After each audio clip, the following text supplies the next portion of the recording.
God, I missed all you guys. Did I pull it off or no? No. Where do we rank? Didn't take you long to lie. What's that? Where do we rank on what you missed? Oh, shoot, that's a long list. Very high, very high. All right, David. Did you burst through the doors at 12:01 last night, or did you wait a little bit longer? No, it was good. I got in there a decent time this morning and just really getting back on track. So it's good to start off with the team meeting this morning at 7:30. So just really kind of jump right back into the normal flow. Yesterday, Tony Pollard didn't work. Can you talk a little bit about how he hurt the foot and what his prognosis is? Yeah, Tony injured a foot in the game. Frankly, I think it was on the touchdown run. So it's a foot sprain, and he'll continue to work this week. But the plan is to just take the week and put him on the projection to play on Sunday. Mike, how was it being back in team meetings this morning? And how do you catch back up to speed? It was good to be back in. Had a lot to say. Probably said too much. Frankly, I think these bye weekends and bye weeks, there's a study and a presentation I've always done. So, frankly, I would have liked to have done it on Monday, but I kind of chopped it up in pieces and did it today. So I was able to get back and go through some of the things that we went through in segment 2 that I feel like we need to highlight going forward. Obviously it's about beating Washington this week, but it was great to be back in there and get going. But so much a part of what we do is the routine and the regularity. We're in a winter schedule now, so we're actually, if you go back all the way to week 1, we're 75 minutes less between meeting time and practice time because it's something that I've always done. You build through the year. So just making clarity of what's expected over here in the next 5 weeks, and just to hit a number of the self-scout components that I think that need to be reinforced, and concluded with an overall observation and tied it into the this week's message. You mentioned the word routine. Remember early in the year you had the different games for the different days for all the games, and now you've been through this stretch of Thursday, Sunday, et cetera, and then your own situation. Are you redefining the word routine of all this you're going through? I think it's the NFL. I think it's today's NFL. It's you have more challenges that you deal with the pandemic and holiday season in front of you. I think you're always coaching and reinforcing, particularly young players. This is the first time our players will play against Washington football team. So that was part of the message today. Just really to make sure we have things tied up. Spend a little time with the administrative staff to make sure we have Christmas schedule lined up. So just making sure things are tight because these are the most important games of the year. Starting with this one, this is December football. December football defines your season.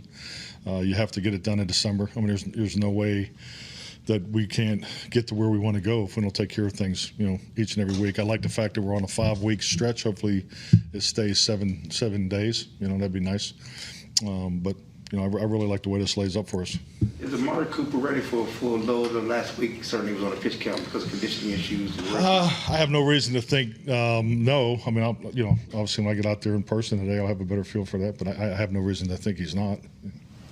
Does playing a team twice in 3 weeks change anything going in, other than the backside make it a little easier a couple of weeks from now? Just like to look at things from the positive angle. I think it helps, particularly the second game being on Christmas, day after Christmas. So, we've taken an approach where, our install's a little heavy this week. Coming off of the bye week, we've had more time to spend on Washington. They've obviously have played very, very consistent, here this past month, and particularly, the things that they're doing and how they're doing it.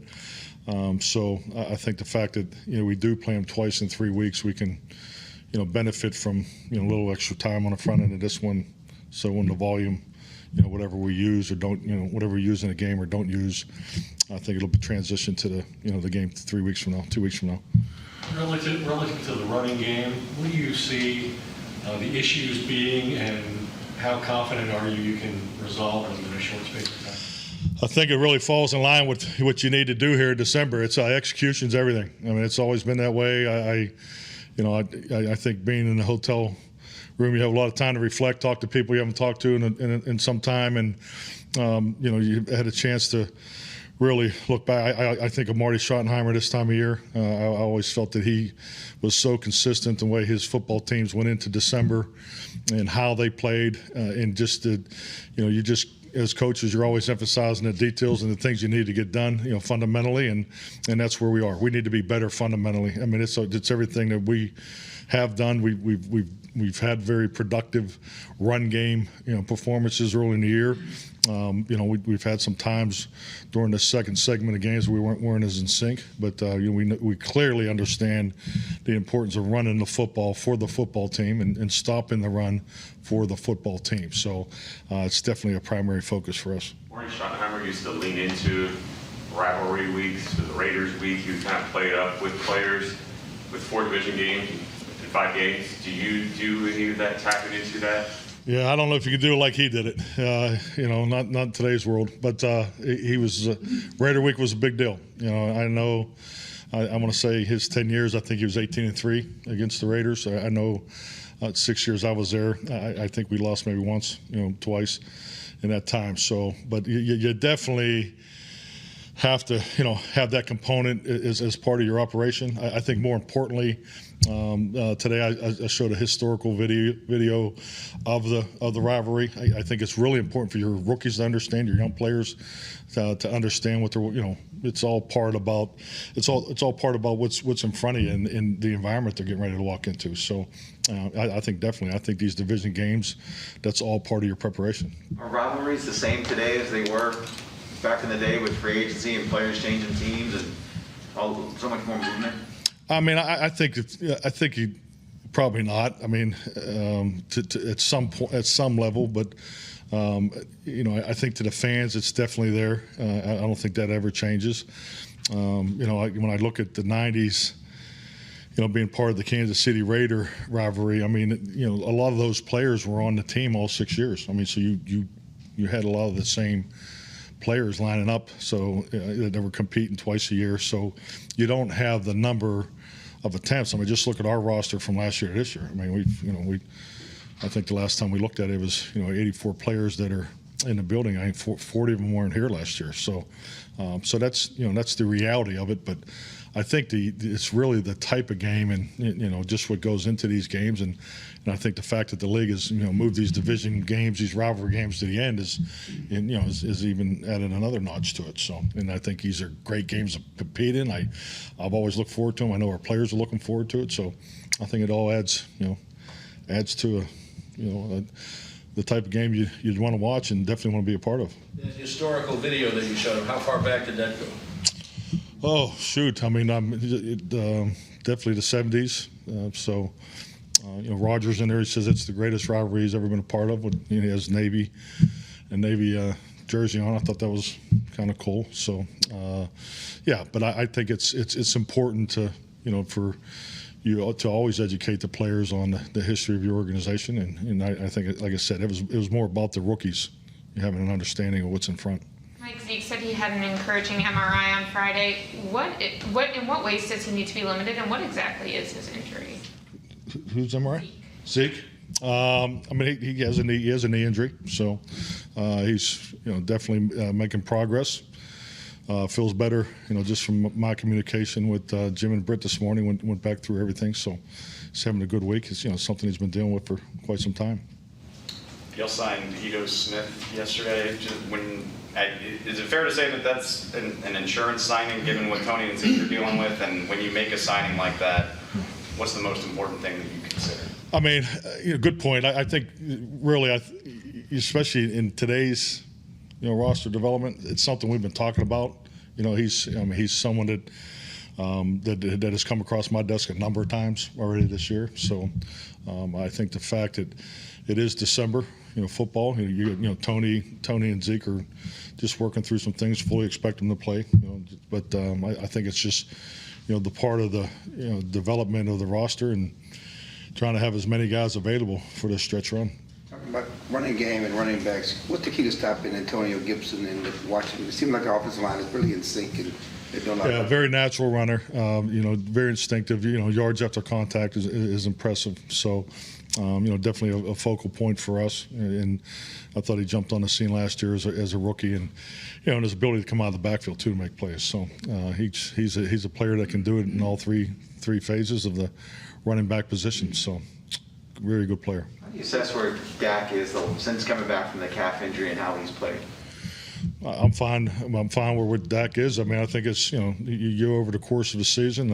Actually, one of the things I went through was a trend line of our production and comparables and things like that. And I think the most important part of the statistical breakdown is the fact that you do have the spikes, and it shows the capabilities and production levels and so forth, but also it shows all the different challenges that we've been through. And I think these are all great experiences that pay forward. So, hey, we're trying to improve and get better each and every day. We understand the challenges, outside of the our football space, but it's about self-improvement and winning, and that's all it ever will be. And Dak is definitely.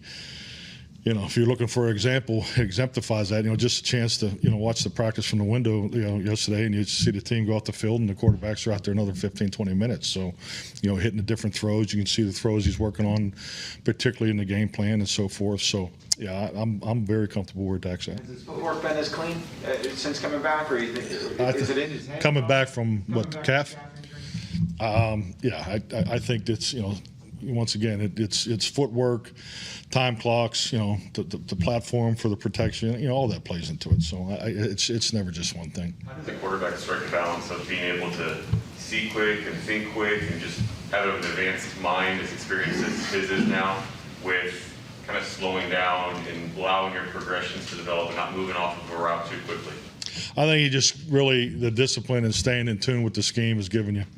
I think like anything in this game, when you're dealing with players that are very accomplished, you have to remind emphasis of, not doing too much, because, every play is not designed for, 5 guys run into the end zone. So, I mean, I think just staying within the discipline of the time clock, how it's tied to the protection, how it's tied to the matchup that we're concerned about or emphasizing. So it's and that's why this game is such a challenge in the passing game. The details in the passing game are so important, and you never come out of training camp firing on the details, especially with the climate of how we train and the time that we have together. I think you rely on scheme, leverage success early in the year. I think we accomplished that, but we're fully in tune with we could be better in more detail in our time clocks and spacing and those types of things. That's what we're focused on.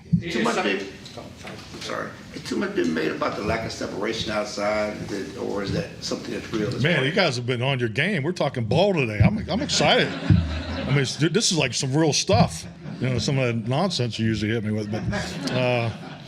Yeah, it's all about separation and spacing, and I think, let's be honest, go back to Denver. They came out and challenged us. They played a lot of match and man, and so I think anytime a team has success and, you've been putting up a lot of production, we fully understand people are going to challenge our perimeter. I talked about it a little bit in the team meeting today. So these are great opportunities for us. We love our guys in space, when they get the ball in their hands, because, you look at, some of the performances we've had. Now, they haven't been, great of late, but, I think our opportunity in front of us, and I definitely see Washington, taking that same approach, particularly with their coverage in their background and, the way Ron and Jack, design the way to play their defense. So, we'll have a lot of those opportunities Sunday. Is some of your offense now almost like a rolling blackout sort of thing? I mean, you had Dak out for a while, and then you have changes in the offensive line, and Elliott has the injury, and then the receivers. I mean, it seems to have kind of staggered, and it impacts that rhythm and that continuity you're talking about. Which are all great things. I mean, over the course of a year. I mean, you have to. You can't just win one way in this league, and it's not practical to think that you're going to win with the same guys lining up the same 11 every week. It's just not practical. I've never seen it happen.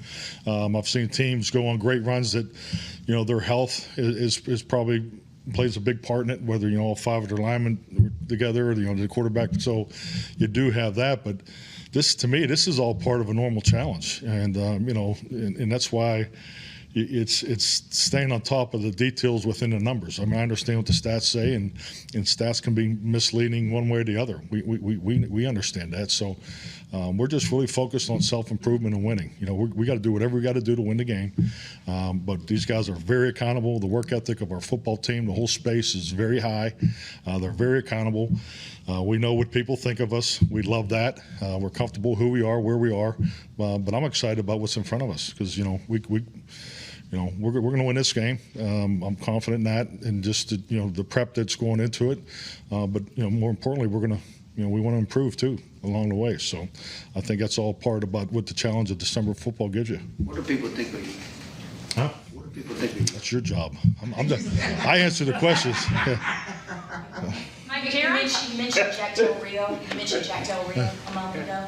Has he had to change up things over the last several weeks when he loses a Chase Young and now Montez Sweat? Yeah, I mean, Jack's. I've always looked at Jack as an aggressive, play caller, and I think Ron fits in the same thing. I mean, they're trying to keep the time clock of the offense as short as possible. You can see the run pressures and things like that. So I mean, they give you a lot to deal with, particularly in the run defense challenge. So, I think definitely not having the two edge guys is, they were still able to manufacture pressure, against the Raiders. But I think the most important thing is staying in tune with the matchups and how they're going to play us, and they're definitely I've always viewed them as an aggressive scheme and approach. So I definitely think that'll be in place Sunday. So they move around a lot, they run, just like Dennis Line Allen movement, did. yeah.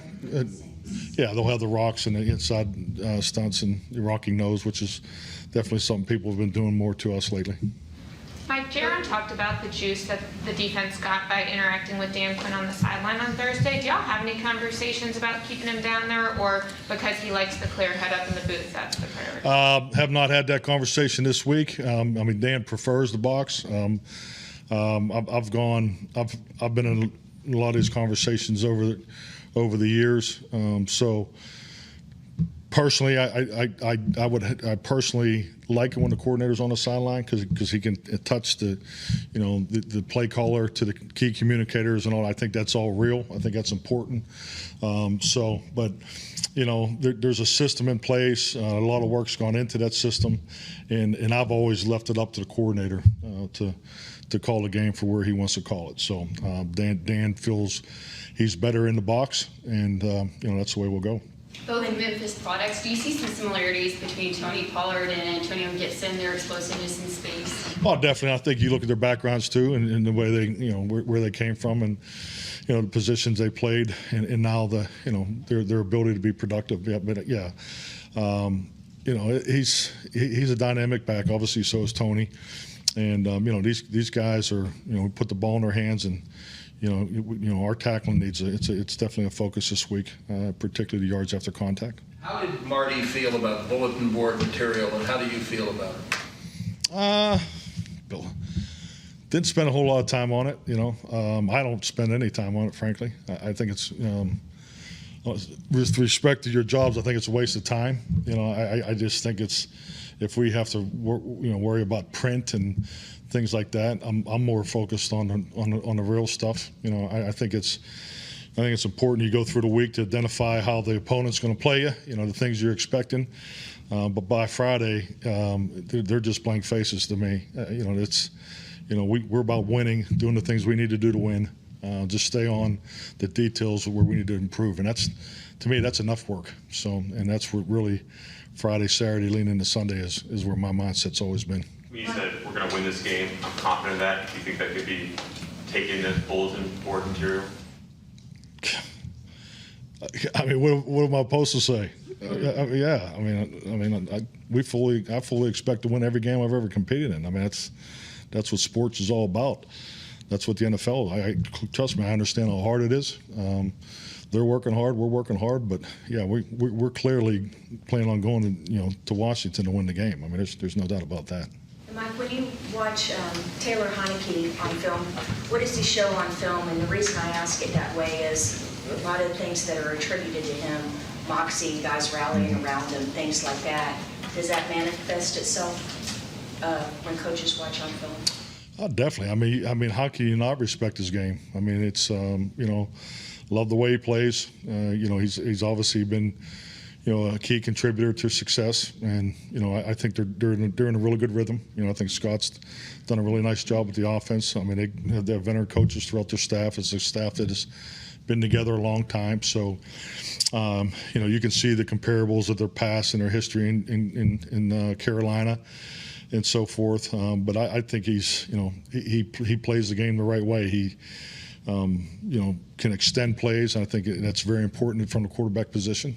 But he's definitely in rhythm. You could see, particularly the way they've finished games the last 4 weeks. I mean, I don't know how you cannot be impressed with that, and a big part of that is the quarterback. So I think he's done a heck of a job this past month. After the loss to Denver, we talked to Dak about the difference between confidence and arrogance. When you say something like "we're going to win," is the idea that you're confident, but you're also preparing for it. It's not we think we can win without doing the work. It's we're confident because we're doing the work. Yeah, I mean, we're confident in our process. We're far enough down the road here that I feel like our players have done a very good job preparing each and every week. We're relatively healthy. We've had a chance to come off this bye week.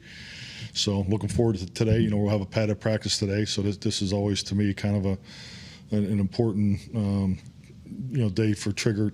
From a trigger day for me personally. I think you get a lot out of Thursday's work because it tells you exactly what you need to really dial into on Friday and make sure you get a couple more reps at it on Saturday. So yeah, I think it's just all confident in who we are as a football team. What is Neil Brown's outlook with the growing injury? Couple weeks. So I'm told it's a couple week injury. Do you anticipate he could be placed on the IR this week? Don't have that for you. It's going to be a couple week injury. You talked about self-improvement, and that's the key that you guys are focused on. Is that more difficult to do when you're scaling back in practice time and meeting time? Oh, definitely, yeah. But it's not like we're going to go out there and generate 20 more reps of things we need to improve on. I mean, it's not going to come through the physical volume of it. It's going to come through the details and the efficiency, and I mean just the little things. Just talking to make sure the D linemen on the look team today give us the exact look that we need to get. Particularly in the inside run game. In the 9-on-7. So it's a padded practice day. So it's just making sure that you go from 10 reps to 8, but we got to make sure that we get the clean reps. So it's more about the detail of what we're doing, and we're not reinventing the wheel here. We have a lot of scheme in all three phases. We feel like we challenge our opponents schematically, but it's December. I mean, this game execution is everything in December. If I can't say it once, let's say it 20 times. So our execution level is our main focus, and as we know, that comes down to the fundamentals and the techniques. You're on first yesterday. Told us this is playoff football. That's the team's mindset. And asked him what that meant. He said every game we're treating it like a one and done type of a move. Is that coming from you? Is that what you're imparting on you guys? No, I haven't used those words, but I'm all for it. I think you have to have a singular mindset every week, and especially in division games. I mean, 4 division games in 5 weeks. And obviously this is all that matters. So. We have the opportunity to be 3-0 in our division, when we walk off the field Sunday. So, I think the singular mindset, we all get to it, as many different ways as possible. So, I like his outlook. Nothing new with COVID today? No, nothing new. No. Any new injuries that we're going to see when we get out there? Nothing new. No. Anything else myself? Have you had my money's worth today? I mean, goddamn. Chatty Cathy up here. All right. Thank you. Good to see you.